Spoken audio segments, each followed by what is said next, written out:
Nawalan ng tirahan ng aabot sa 3,000 pamilya matapos masunog ang nasa 1,000 bahay sa Parola Compound sa Tondo, Maynila. Ang ilang residente bumalik sa compound para kunin ang mga gamit na maaari pang mapakinabangan. Makibalita tayo kay Mav Gonzalez. Ganito kadesperado ang mga nasunugan sa Parola Compound sa Tondo, Maynila kagabi.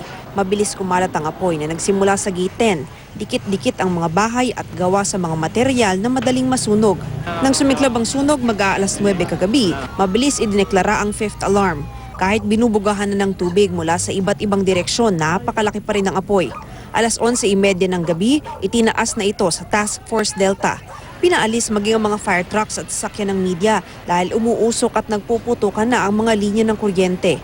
Ang ilang residente, tinanaw na lang ang napipintong trahedya mula sa bubong ng kanilang mga bahay. Maraming nagkukumahog na isalba ang mga gamit nila, pati mga computer at alagang manok at aso, bitbit nila palabas ng compound. Ang mga bahay, inabandona na ng mga may-ari kahit medyo malayo pa ang apoy. Malapit na yung sunog sa amin eh. Hindi ko po maano kasi masyado na madilim. Malakas na po yung apoy. Anong nadala niyo pa?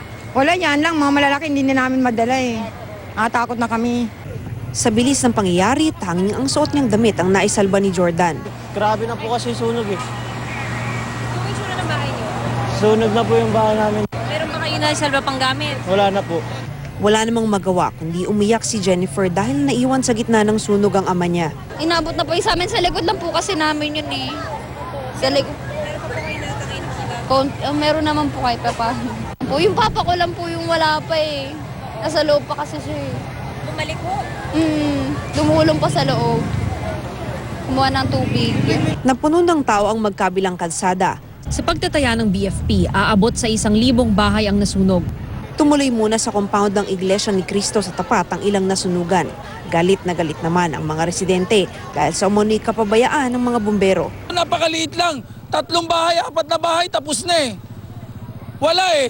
Pinabayaan nila hanggang lumaki ng ganito. Wala silang sistema. Kanya-kanya po sila. Nagtuturuan sila kung sino bobomba, kung sino magsusupply ng tubig. Wala ho eh. Lahat to ginawa na namin. Pagtulong-tulong kami. Pero sila walang ginawa. Merong nakaporma lang doon. Nakaharang pa sa daanan pero hindi sila gumagalaw.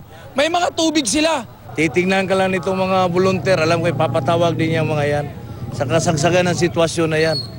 Yan, intindihan ko yung reaction ni Chairman. Pero yung iba, hindi ko maintindihan. Magaling hihingi ng mga certificate of competency na competent sila pero walang disiplina. Totoo, tama yung observation ni Chairman. Nahihirapan din kami mga officer.